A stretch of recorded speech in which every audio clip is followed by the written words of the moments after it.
My husband is demanding that he be allowed to take a solo trip just so he can visit his girl best friend. But after years of dealing with this woman and her constantly getting in the way of our marriage, I feel like I'm at a breaking point and I feel like I'm losing my mind because this has seriously started to get in the way of pretty much everything we have planned for the entire year, as he is attached to the hip with this lady in a way that is completely uncalled for and just a little bit suspicious, putting me in a situation where I really don't know what to do next. Here's what's going on, and stay with me because this is about to get really weird. Okay, so my husband has a girl best friend who I have not gotten along with since they became friends in college. There's a lot of backstory and history, so I will do my best to explain this here. Basically, she is a selfish friend who is constantly in crisis, and she uses this to get him to always save her. He has a bit of a Superman complex and likes to help and save people, and often struggles to communicate effectively. And this combo has caused issues big and small throughout the years. At the smallest, he's not really texting me back when he's with her, or he'll get back to me beyond later than he's supposed to with no communication. At the biggest, aside from the newest issue that I'm going to explain, he'll be leaving work in the middle of the day to save her in another state during a snowstorm, all because she suddenly got vertigo. He and her cousin and friend had to do this, and he let a stranger drive our car in terrible conditions. Now, just to be clear, she was safe in a coworker's house, not stranded on the side of the road or anything like that. In fact, another time, I found out he was hiding in the car to talk to her on the phone, which then leads us to now. She moved to another time zone this past fall, and she has visited at least twice ever since then. In early December, we were at a group outing, and in a conversation with a friend, he casually brought up planning to fly to her city days before Christmas, and I'm talking like leaving in 2 weeks. And by the way, I'd never even heard a word about the trip before that, so I confronted him on the way home, both for the fact that he hadn't talked to me about it, and for seemingly bringing it up in public to control my reaction, because he knew I would not like this at all. After talking and fighting about it, he agreed that he wouldn't try to do any type of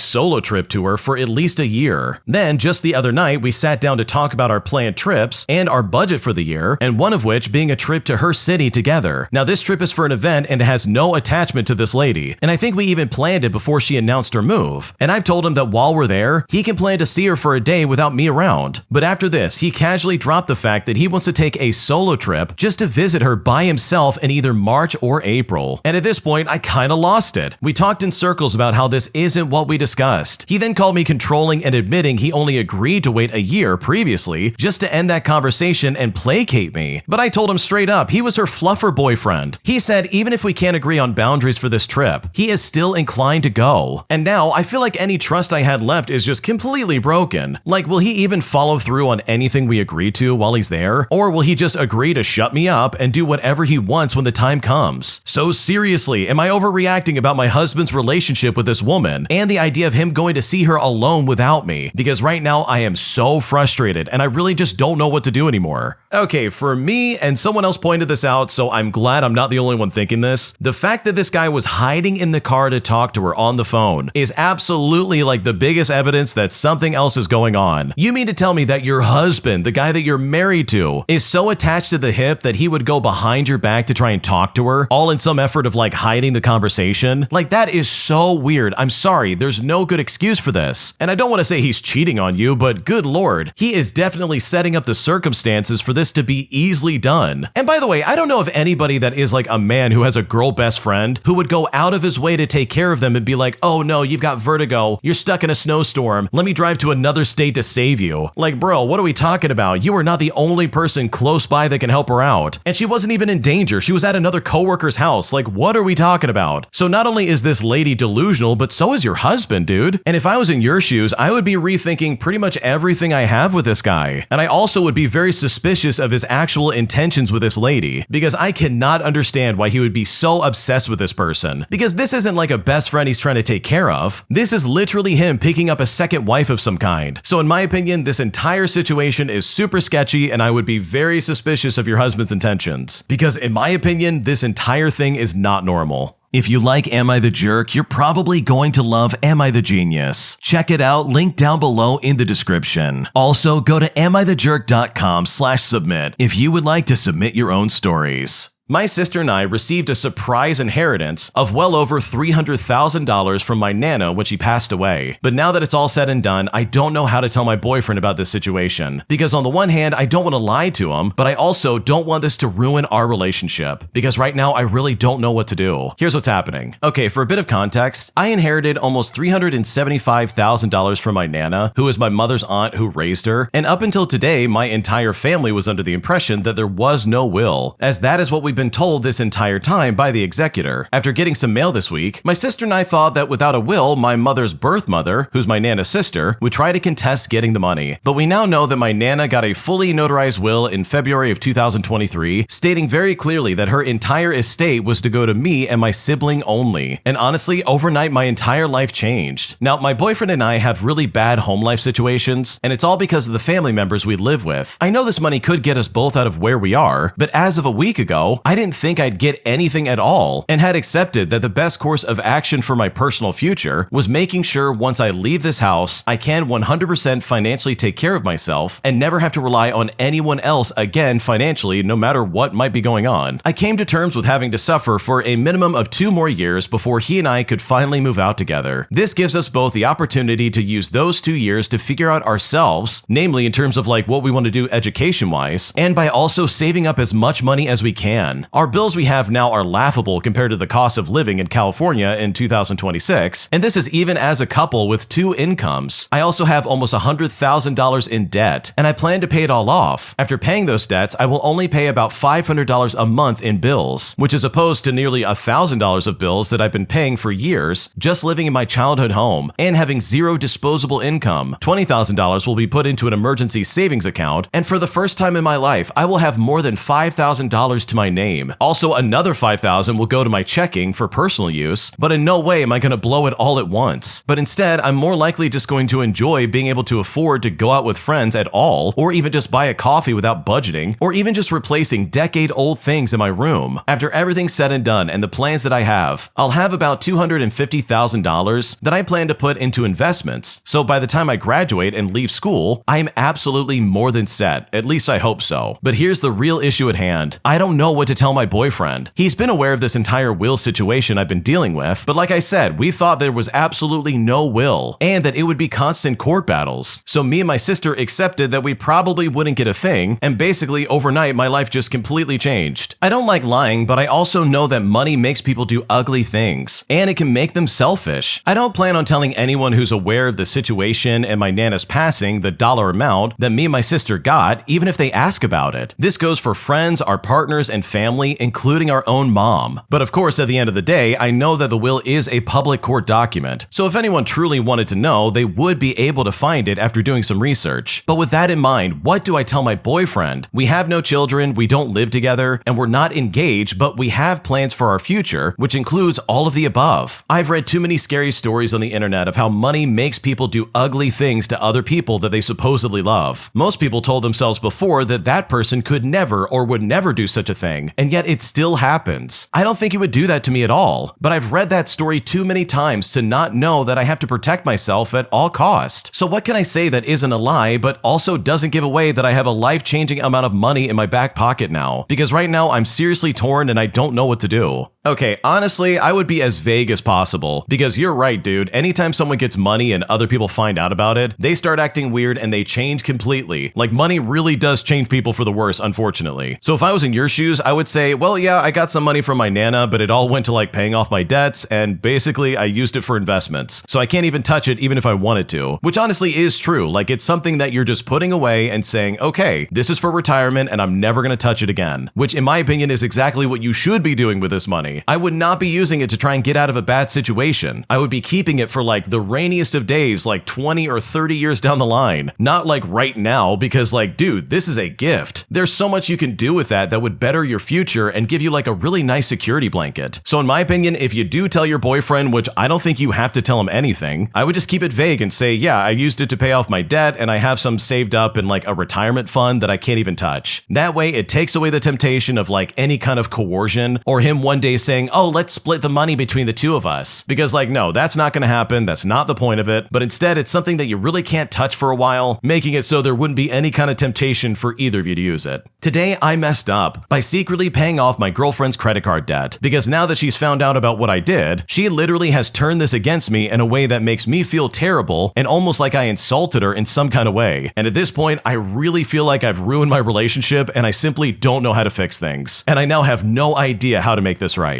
Here's what happened. Okay, so this happened over the weekend and we are still barely talking. My girlfriend and I have been together for about a year and a half. She's been struggling financially lately and her car needed expensive repairs. She had some medical bills and her hours got cut at work. She's been really stressed about it, but also really proud. Like she doesn't want help from anyone else. I make decent money and honestly, I wanted to help without making it weird or making it feel like it was some kind of charity. So I came up with what I thought was a really brilliant plan. She mentioned a few weeks ago that she was behind on her credit card payment and the interest was killing her. So I figured that if I could just pay that off, it would give her some breathing room without making it too obvious. So last Friday, I asked her super casually what credit card company she uses, saying that I was thinking about switching cards and I just wanted recommendations. She then told me and didn't think anything of it. Well, here's where I completely messed up. I somehow convinced myself that if I called the credit card company, gave them her information, and paid off her balance as a third-party payment, it would just show up as a payment and that she might not even know that it was me. In my head, this was romantic and it was helpful, but looking back, I have no idea what I was thinking. So I called them on Monday, and after jumping through some hoops, they eventually let me make a payment, and so I paid off her entire balance of about $2,400. I felt really good about myself, honestly. I thought to myself, okay, problem solved, my girlfriend gets relief, I am the hero. Well, Tuesday night, she calls me absolutely furious. It turns out the credit card company sent her a notification about a third-party payment with my name on it. So of course, she knew immediately that it was me. Now, she was mad, and I mean like really mad. She said that I went behind her back, and that I violated her privacy by calling her credit card company, that I made her feel like a charity case, and that I clearly don't respect her independence. I tried explaining, I just wanted to help out, and I didn't want to make her feel bad by offering directly, but that just made it worse, because she said that showed that I knew she wouldn't want the help, but I did it anyways. We got into this whole argument about boundaries and financial stuff and relationships, and she said if I wanted to help, I should have just offered like an adult instead of being sneaky about it. I then said I was trying to be thoughtful and I was trying to take the pressure off of her, but she said it wasn't thoughtful. It was controlling and condescending. She also pointed out, and this really hit me hard, that now she feels obligated to pay me back even though I never asked for that, which actually makes her financial situation even more stressful and not less. And you know what? She's right. I never thought about it that way, but now there's this weird debt between us that she feels responsible for. Well, ever since this happened, we really haven't talked much since. She sent a few short text messages, but nothing substantial. I think she's really hurt, and I genuinely didn't mean to hurt her. I thought I was doing something nice for her. My roommate says that I'm an idiot and I should have just like communicated like a normal person, but my sister says that my heart was in the right place, but my execution was terrible. So right now I don't know how to fix this or if I even can, because this has honestly gotten messy and I don't know what else to do.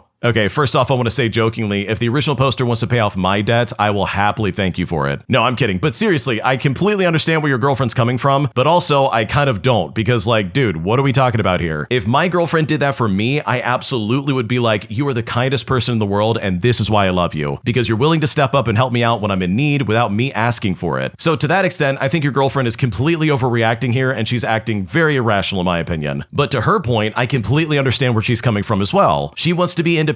She doesn't want to feel like a charity case, but also it's overwhelming. So for their boyfriend to step in unannounced and be like, oh, I paid off your entire balance, that can definitely come off a little condescending, and I can understand why she's upset. But in my opinion, I don't think the original poster is really that much at fault here. In fact, I really think they try to do a good thing, but the girlfriend's just not taking it that way. So yeah, I think you did go about it the wrong way, but I think your intentions were really honest. You really were just trying to help your girlfriend out. You weren't trying to be mean or like rude to her. You were just trying to help her get out of debt so she can have at least one area of her life where it's like, okay, you've got a clean slate. Because honestly, I think the original poster's intentions were very nice and they were not trying to be mean at all. So it really does suck that their girlfriend took this the wrong way and are basically giving them the cold shoulder. Because if my girlfriend did that for me, I would be so happy and I would never treat her like this. My ex-girlfriend broke down in tears, begging for me to take her back after we went on a break. But then, 24 hours later, I found out that she was still sleeping with the same guy she messed around with when we went on break. So I decided to block her literally on everything, resulting in her calling me over 200 times to reach out to me for what I can only assume is her desperate attempts at getting me back together with her. And now I'm kinda wondering if I made a mistake or if I'm justified in any way for doing this, because right now I really don't know what to do. Here's what's going on. I want to start off by saying that I really never thought I'd be writing one of these, but here we are because this is honestly crazy. Now, a month ago, I told my then girlfriend that I needed a break and some time to reflect on our relationship for just a little bit, but she said that she didn't want a break, and instead she just wanted to end things, and so that's exactly what we did. Fast forward to a few days ago, and we met up in person and talked about stuff and exchanged items of each other's that we still had. And eventually, she told me that she wanted me back and would do anything to make that happen. She also disclosed that she had made out with another guy during our break, which I didn't have a problem with because we were broken up. I mean, it did hurt a little bit that she moved on so fast, but whatever. But I will say the meetup was really messy and there were lots of crying. And she told me that she still loved me. There were a few red flags in our relationship, which is why I broke up in the first place, but I was considering trying things again with her. Then yesterday we catch up again, and I was about to tell her that I wanted to try getting back together, but she told me that she went all the way and slept with the same guy from before, less than 24 hours after she broke down crying, asking me to take her back. Well, I immediately told her that we're done. I blocked her on everything, and I feel really good about it. I mean, she made the whole getting back together decision incredibly easy for me. But then she proceeded to call me over 200 times over the next 4 hours to try and reach me. So I need to know, did I overreact to her sleeping with someone else right after she told me she wanted me to take her back? Because with all things considered, I'm not sure if I made a mistake. Okay, in my opinion, I think you dodged a train, bro. Like, if I were you, I would be moonwalking into the sunset, bro. Like, what is going on right now? She called you 200 times over the next 4 hours trying to call you. Like, that's almost a call every single minute for 4 hours. And I don't know about you, but that's about 197 more calls than I would make if I'm trying to reach out to someone. Like, even calling someone more than 3 times is obnoxious. But to call 200 times, like, that is some crazy numbers there. And my God, she's literally still playing around with this other guy less than 24 hours after her being like, we need to get back together, I miss you. Because it's like, yeah, okay, you clearly don't miss me that much, like, what are you doing? So no, dude, you did not overreact. Your ex-girlfriend sounds like a nut job, and I think you could find someone way better for you in the future. Am I the jerk for kicking my roommate's boyfriend out of our shared apartment last night after he threw a chopping board at my head, all because I asked him to move out of the way so I could make some food? Because right now things are very tense, and at this point I don't know what else to do. Here's what's going on. Okay, to start things out and give some context, I live with my housemate, and my housemate's boyfriend comes over a lot, but ever since Christmas, he has practically been living here, using utilities, our groceries, and basically not contributing financially at all. He takes hour-long showers and has no regard for electricity either. I used to live in a college dorm room and I didn't like it one bit. I just wanted to have some privacy and a place for myself, so I decided to move in with one of my really close friends. We split our expenses right down the middle, and we use our resources carefully. And I've never had a problem with her. That is, until her boyfriend started staying over consecutively for the past 3 weeks. Yesterday, for example, he was cooking in our kitchen and I was in a rush to head out. I then asked him if he could let me use the kitchen for just a little bit and that he could finish up after I'm done since I really had to leave soon.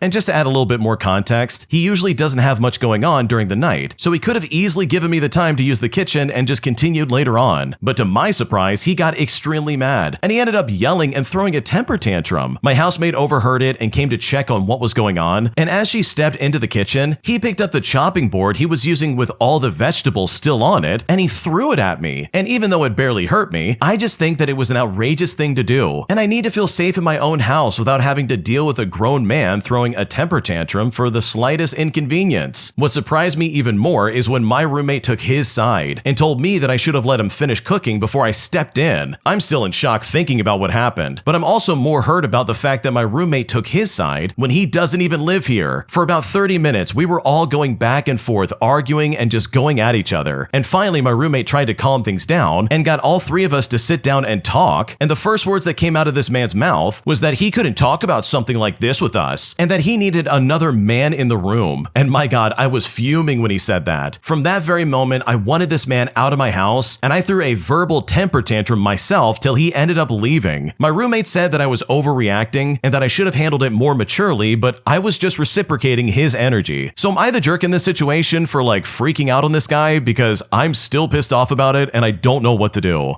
Okay, I don't care what your roommate has to say or any kind of argument against why you said what you did. The fact that this guy threw a chopping board at you, like that alone is more than enough of a reason for me to be like, oh, not only am I calling the police, but I'm also banning you from this place forever. Because what do you mean he threw it at you? All he had to do was step out of the way so you could make some food and then be on your way. This guy doesn't even live here and he's trying to act like he has some kind of say over who can and cannot go in the kitchen. He has no right to sit there and get argumentative and then get violent with you and expect any of this to be okay in the slightest. So no, you are not the jerk. You did not overreact. In my opinion, I think you underreacted. And it's also so disappointing that your roommate took his side, because of course she would. Of course she doesn't see that this guy is toxic, and what starts as him throwing chopping boards at you pretty soon leads to him throwing the same things at her. And if she can't see that, then that is honestly her fault and not yours. My entitled managers take away my vacation time, claiming that there's a new rule in their upcoming handbook that denies me the 4 days that I'm owed. But after doing some research and talking with other coworkers, I realize that they are lying through their teeth. So I decide to get some revenge by suing them and winning my court case, resulting in them getting fired from their jobs, as well as me getting paid thousands of dollars. And I've honestly never felt better about getting back at my managers in my life. Here's what happened. So I work for a company with great pay and great benefits. And one of those great benefits was all of our vacation days. I worked there for years without performance or attendance issues. I was also an employee who would not work overtime, and I gave 100% while I was there. Each year, I would pre-plan all of my vacation days. We had to put our plans on a calendar for approval, and I wanted to receive my approval before confirming my plans. So I did everything as early as possible. I had no vacation request problems for years and did not hear of other employees having issues